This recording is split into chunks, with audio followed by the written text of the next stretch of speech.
Hello students, स्वागत है आपका श्रीमंत अकेडमी के इस यूट्यूब चैनल पर। और आज हम लेक्चर 3 स्टार्ट करने वाले हैं, जिसमें इलेक्ट्रोस्टैटिक पोटेंशियल और इक्वी पोटेंशियल सरफेसेस के बारे में हम पढ़ेंगे। इस लेक्चर में ध्यान रखने वाली बात यह है कि हम जो सबसे इंपॉर्टेंट आज का जो टॉपिक रहेगा इस लेक्चर का, वो है पोटेंशियल ग्रेडियंट का। और वो क्या है कि इलेक्ट्रिक फील्ड जो होता है और इलेक्ट्रिक पोटेंशियल जो होता है, उन दोनों के बीच में क्या लिंक होता है, और उस लिंक को हम पोटेंशियल ग्रेडियंट कहते हैं, जो इनके बीच में मैथमेटिकल लिंक क्रिएट करता है। हमेशा याद रखना, फिजिक्स में जब तक मैथ्स का यूज नहीं हो तब तक उसको हम ज़्यादा सही मानते नहीं हैं। जितने भी साइंटिस्ट हैं उन्होंने केवल जब तक थ्योरी दी थी, उसकी ज़्यादा वैलिडिटी नहीं थी यहाँ पर। और जैसे ही उसको मैथमेटिकली प्रूफ कर दिया, दुनिया ने क्या कर लिया, उसको सच मान लिया। हाँ, उसके बाद में भी कुछ ऐसी थ्योरीज होती हैं जो कि उनके ऊपर अप्लाई नहीं होती, तो उनके बाद में कई नए जो कॉन्सेप्ट होते हैं वो क्रिएट होते हैं। अब क्या देखो, सबसे पहले हमें पढ़ना है इन पोटेंशियल ग्रेडियंट। इसको पढ़ने से पहले हमें ई और वी, इन दोनों के बारे में अच्छे से पता होना चाहिए। इलेक्ट्रिक फील्ड में दोबारा रिवाइज करवा देता हूँ। होता क्या है, इलेक्ट्रिक फील्ड होता है ऐसा कोई भी फील्ड जिसमें हम किसी दूसरे चार्ज को जब लेके आते हैं तो वो क्या लगाता है, उस पर फोर्स लगाता है। और पोटेंशियल क्या होता है, पोटेंशियल होता है जब भी हम किसी चार्ज को इन्फिनिटी से किसी पॉइंट पर लेके आते हैं इलेक्ट्रिक फील्ड के, तो उसमें हमें जो वर्क करना पड़ता है पर यूनिट पॉजिटिव चार्ज, उसको हम क्या बोलते हैं, वहां का पोटेंशियल बोलते हैं। अब एक तीसरा जो टर्म आता है पोटेंशियल ग्रेडियंट, आपने 11th में अगर नाम सुना हो तो एक नाम आता है velocity gradient. Velocity gradient, gradient को हिंदी में बोलते हैं प्रवणता। और प्रवणता से हमेशा मतलब याद रखना आप, जहां पर भी प्रवणता का नाम आता है तो उसको हम क्या बोलते हैं, दूरी के साथ में परिवर्तन। इतना अगर आपको समझ में आ गया तो आपको तो बस जिसकी भी ग्रेडियंट पूछी गई है उसके आगे नाम में लगाओ दूरी के साथ में परिवर्तन, मतलब change of rate with respect to distance.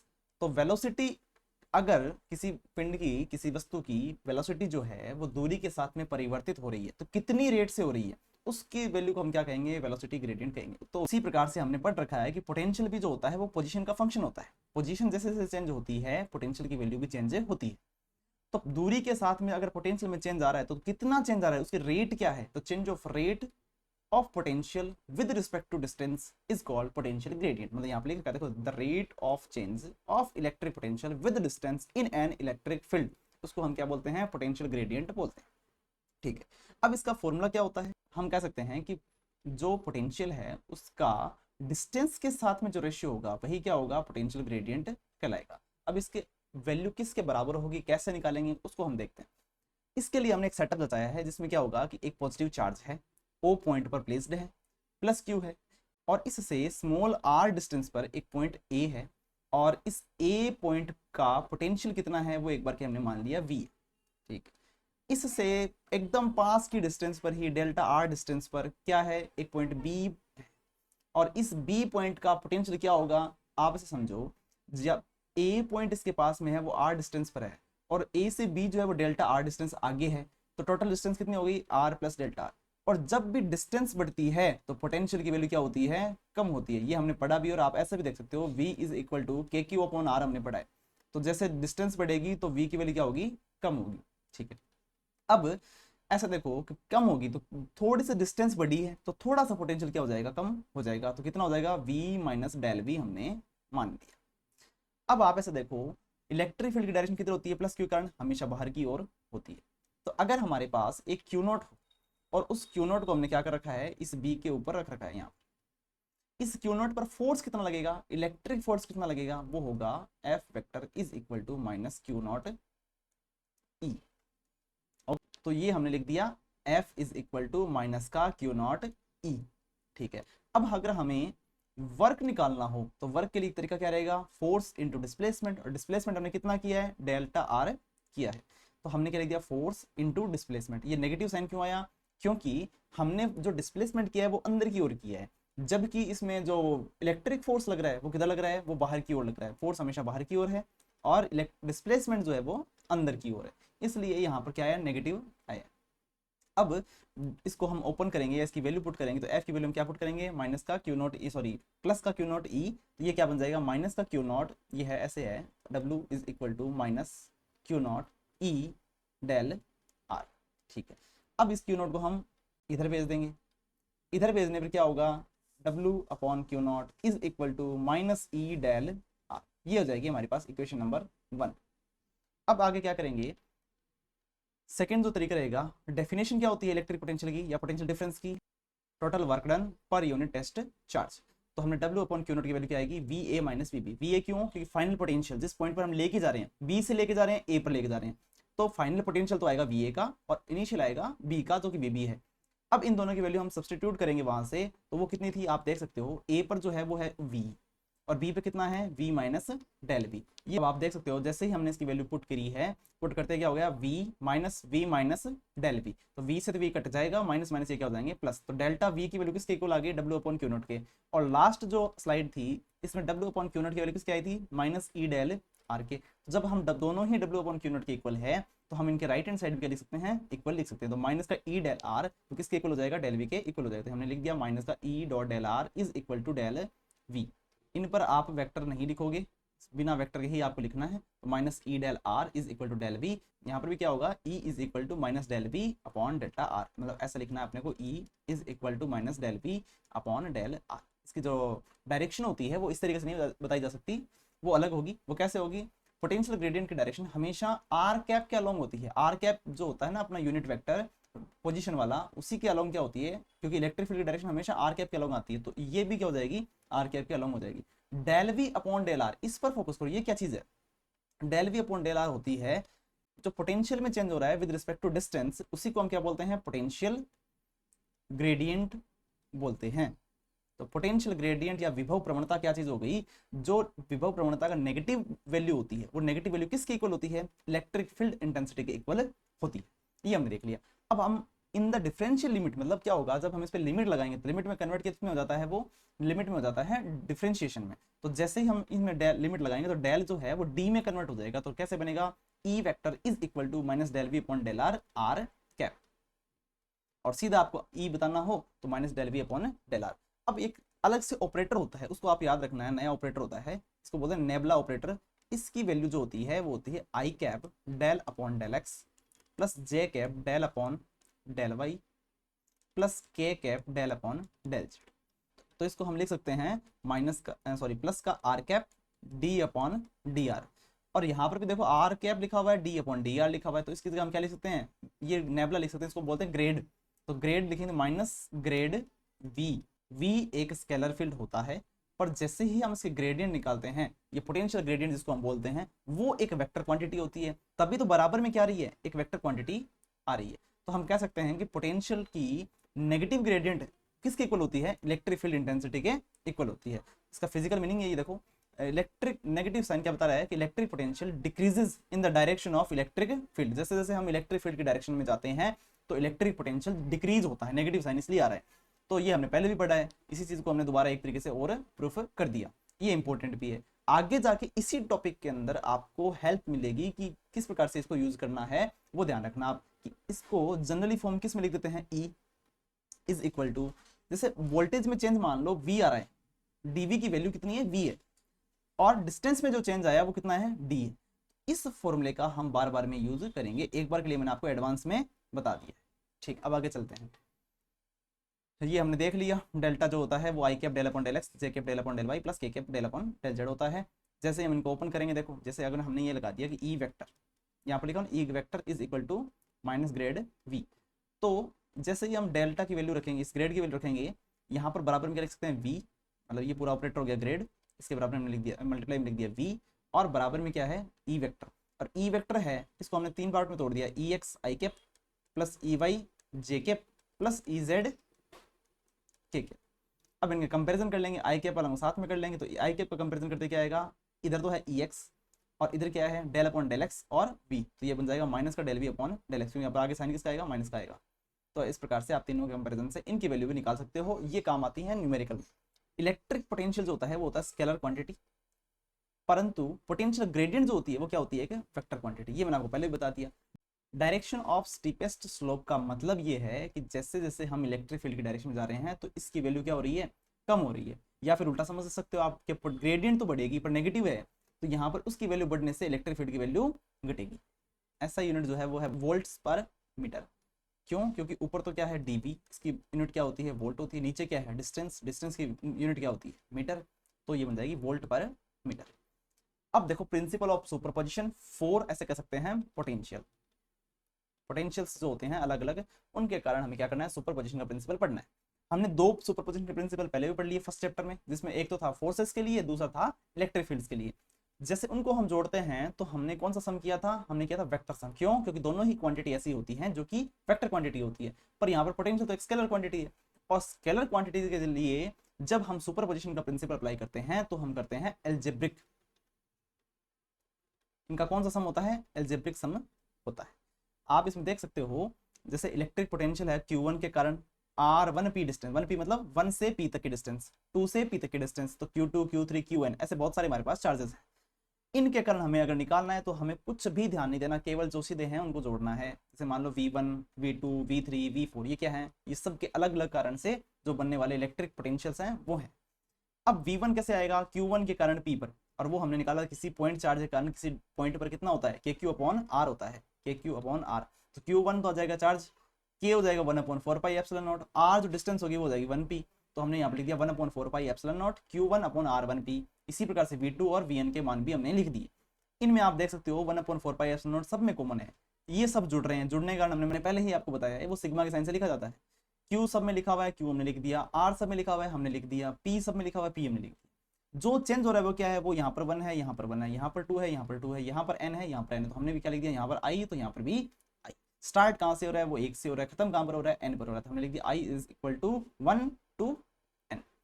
No vector resolution needed, मतलब क्या है कि हमें इसको घटकों में या जो वेक्टर्स के कंपोनेंट्स में हम तोड़ते हैं उनकी नीड ही नहीं है। क्यों नीड नहीं है? क्योंकि पोटेंशियल क्या है वो एक स्केलर क्वांटिटी है। अब हम पढ़ते हैं इक्वी पोटेंशियल सरफेसेस के बारे में, मतलब क्या है, हिंदी में इसको बोलते हैं समविभव पृष्ठ, और इसके नाम से ही आपको डेफिनेशन समझ में आ जाएगी, आपको दिमाग लगाने की नीड ही नहीं है। कैसे? इसको 2 पार्ट में तोड़ो, या एक तो है इक्वी और एक है पोटेंशियल और एक है सरफेस। तो सरफेस तो आपको सबको पता है, अब कौन सी सरफेस होनी चाहिए, ये वो सरफेस होनी चाहिए जिसके अंदर पोटेंशियल की वैल्यू जो है वो इक्वी से मतलब है इक्वल, सब जगह क्या हो इक्वल हो। ऐसी सरफेस जिसके हर एक पॉइंट पर पोटेंशियल जो होता है वो इक्वल होता है। क्या हम हिंदी में अगर समझें तो ऐसा पृष्ठ जिसके प्रत्येक बिंदु पर विभव क्या हो, समान हो, सम मतलब समान हो।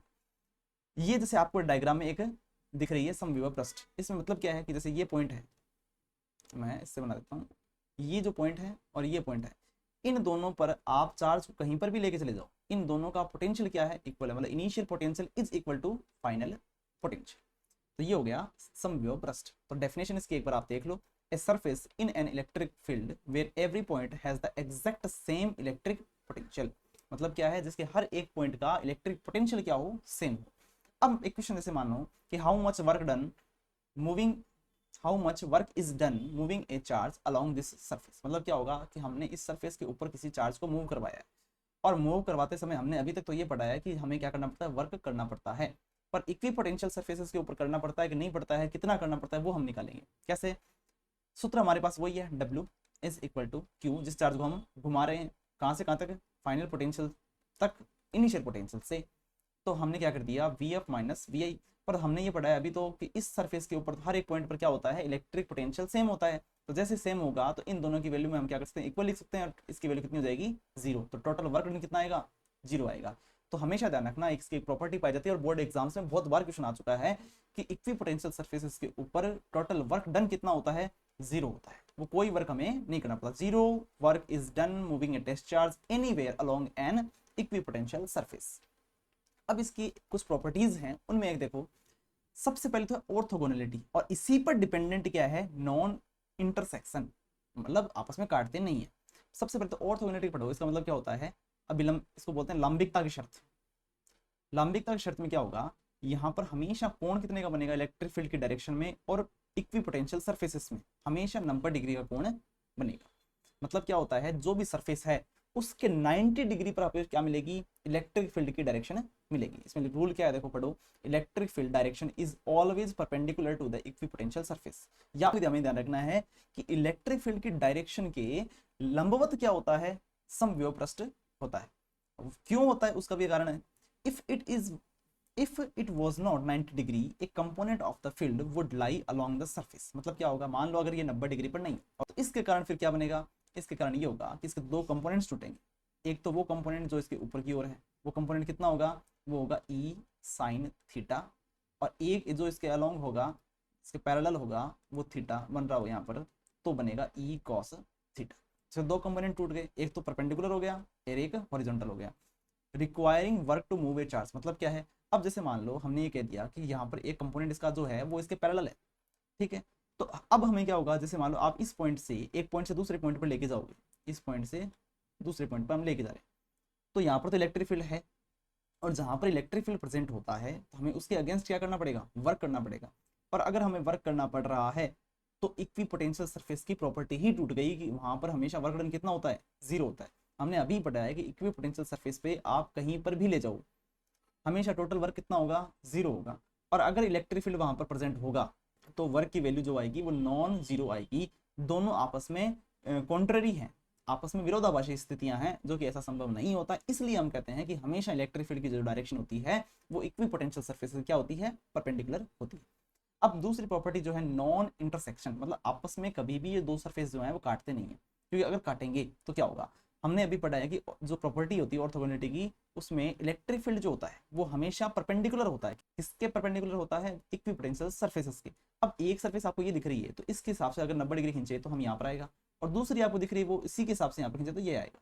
तो ये जो लाइन बनती है, जब दो प्लेन काटते हैं तो आपस में एक लाइन बनती है, इस लाइन वाले पॉइंट्स के ऊपर दो इलेक्ट्रिक फील्ड की डायरेक्शंस आएंगी, और जो कि पॉसिबल नहीं होती, इसलिए फिजिकली पॉसिबल नहीं है, फिजिकली इंपॉसिबल चीजें, देखो लिखा हुआ है फिजिकली इंपॉसिबल। तो हम कहेंगे कि यहाँ पर ये एक दूसरे को कभी भी काटेंगे नहीं। अब डेंसिटी रूल जो है, फोर्थ प्रॉपर्टी जो इसकी होती है वो ये देखो, ये आपको जो डायग्राम दिख रहा है, इस डायग्राम में क्या है, यहाँ पर तो है इस रीजन के आसपास स्ट्रॉन्गर फील्ड, और यहाँ पर जैसे जैसे दूर जाते हैं तो कैसा पड़ जाता है, फील्ड वीक पड़ने लगता है। यहाँ पर है स्ट्रॉन्ग, यहाँ पर है वीक, ठीक है। अब ये जो पॉइंट आपको दिख रहे हैं वो है कैसे, वो आपको तिरछे दिख रहे हैं ऐसे, पर है अगर आप सामने से देखो तो ऐसे लाइन है पूरी सीधी। तो ये जो सरफेसेस हैं आप इसमें देख पा रहे हो कि जहां पर स्ट्रॉन्ग फील्ड है वहां पर एक जो इक्विपोटेंशियल सरफेसेस हैं वो पास पास में, और जैसे जैसे हम वीक इलेक्ट्रिक फील्ड की तरफ जाते हैं तो ये इनके बीच की जो डिस्टेंस है वो बढ़ती जाती है। इसका रीजन क्या है, मैथमेटिकल रीजन क्या है वो समझ सकते हो आप। हमने अभी पढ़ा इस लेक्चर में कि E इज इक्वल टू होता है minus del V upon del R. तो डेल आर की वैल्यू क्या आएगी, minus del V upon E. तो जैसे जैसे इलेक्ट्रिक फील्ड कमजोर पड़ता जाएगा वहां पर डिस्टेंस जो होती है इनके बीच की वो बढ़ती जाएगी, पर कब, जब तक डेल्टा वी को हमने कांस्टेंट कर रखा है। मतलब क्या होगा कि जैसे इन दोनों के बीच में डिफरेंस, इन दोनों के बीच का डिफरेंस, पोटेंशियल डिफरेंस इनके बीच का सबका क्या है, सेम है। तो पोटेंशियल डिफरेंस अगर सेम हो तो जैसे जैसे इलेक्ट्रिक फील्ड की वैल्यू घटती है, डेल्टा आर की इन दोनों के बीच की दूरियां बढ़ती है। For a constant potential difference the spacing is inversely proportional to the field strength. ये सीधा याद रखना है, तो सीधा याद रखो, क्लोजर सरफेस होगी strong electric field, farther surfaces होगी तो क्या बनेगा, वीकर इलेक्ट्रिक फील्ड। अब देखिए ये जो डायग्राम आपको दिख रहे हैं ये बोर्ड एग्जाम में सीधे पूछ जाते हैं कि किसी पॉइंट चार्ज के कारण या किसी सिलेंडर के कारण जो इक्विपोटेंशियल सरफेसेस बनते हैं उनको ड्रॉ कीजिए। तो आपको क्या करना है, जैसे मान लो कोई पॉइंट चार्ज है प्लस क्यू, इसके कारण हमें पता है इलेक्ट्रिक फील्ड जो निकलता है वो बाहर की ओर निकलता है, तो इलेक्ट्रिक फील्ड को आपको दिखाना है। साथ साथ में यहाँ पर देखो इसके परपेंडिकुलर, इसके परपेंडिकुलर, इसके परपेंडिकुलर, जैसे अब इनको सबको मिलाओगे तो क्या बनेगा, एक पूरा स्फेयर बनेगा, और इस स्फेयर को ही हम क्या बोलते हैं, इक्विपोटेंशियल सरफेसेस बोलते हैं। ऐसे कोई इक्विपोटेंशियल सरफेसेस की संख्या जो होगी वो एक नहीं होगी, वो बहुत सारे होंगे। तो ऐसे आपको 2-3 डायग्राम बना के दिखाने हैं। उसी प्रकार से यूनिफॉर्म इलेक्ट्रिक फील्ड जो है, इसमें आप देख सकते हो इलेक्ट्रिक फील्ड लाइंस ऐसी प्रेजेंट होती हैं, आपको पहले हमने देखा भी है। तो इनके ऊपर परपेंडिकुलर खींचना है, सीधे लाइंस खींचने हैं, ऐसे सरफेसेस बनाने हैं। उन सरफेसेस को हम क्या बोलेंगे, इक्विडिस्टेंट जो होते हैं, पैरेलल प्लेन्स होते हैं। ये इक्विडिस्टेंट पैरेलल प्लेन्स ही क्या कहलाते हैं, ये कहलाते हैं equipotential surfaces for uniform electric field या इन यूनिफॉर्म इलेक्ट्रिक फील्ड। अब देखिए इलेक्ट्रिक डाइपोल और इनफाइनाइट लाइन चार्ज होते हैं, इनके कारण कैसे समवियोग पृष्ठ बनते हैं। उसमें आप देखो ये प्लस क्यू है, ये माइनस क्यू है। इसमें आप देख, हमने पहले भी देखा है कि जो इलेक्ट्रिक फील्ड लाइंस होती हैं वो कुछ स्पाइडर की फॉर्म में होती है। अब ऐसे आपको दिख रहा होगा कि येलो वाले फोकस करो आप, येलो वाली जो लाइंस हैं वो कुछ स्पाइडर की तरह हैं, और इनमें क्या होता है, जैसे सीधा एक लाइन सीधी जा रही है फिर जो है इनकी ओर मूव करती है, और कुछ लाइंस ऐसी बनती है। स्पाइडर वाली लाइंस के या जिनकी जो इलेक्ट्रिक फील्ड लाइंस है किसी डाइपोल की, इनके परपेंडिकुलर देखो हर जगह इक्विपोटेंशियल सरफेसेस हमने पढ़े हैं हमेशा क्या होते हैं, परपेंडिकुलर होते हैं। पर इनके जो स्ट्रॉन्गर रीजन है, जो बीच वाला रीजन है, यहाँ पर तो क्या होंगे, इक्वी पोटेंशियल सरफेसेस या सम वेवप्रस्ट पास पास में होंगे, और जैसे जैसे हम दूर जाएंगे इनके बीच की डिस्टेंस क्या होती जाएगी, बढ़ती जाएगी। तो हम लिखा एसिमेट्रिक लूप्स होते हैं। लूप ऐसे है जो सिमेट्रिक नहीं है, जिनका सर्कल एक, जिनका सेंटर एक जगह नहीं होता है। कंप्रेस्ड इन हाई फील्ड सेंटर, जहां पर फील्ड जो होता है वो हाई होता है या स्ट्रॉन्ग होता है, वहां पर ये पास पास में हो जाते हैं, कंप्रेस हो जाते हैं एक जगह। और लाइन जो होती है, लाइन पर अगर आपके पास कोई चार्ज डिस्ट्रीब्यूटेड है या कोई सिलेंडर पर चार्ज डिस्ट्रीब्यूटेड है, तो इसके आसपास जो पोटेंशियल सरफेसेस जो होंगे वो क्या होंगे, सिलेंड्रिकल ही होंगे, पर जिनकी एक्सिस क्या होगी, वो वायर होगी। तो आपको इसे डिजाइन करके बना। तो ये था आज का लेक्चर हमारा। उम्मीद करता हूँ आपको समझ में आया होगा। पिछले वाले आप रिवाइज कर लीजिएगा। अगर वीडियो पसंद आया है तो इसको लाइक कीजिएगा, चैनल को सब्सक्राइब कर लीजिएगा और अपने दोस्तों के साथ में शेयर कर लीजिएगा। मिलते हैं अगले लेक्चर में। Thank you.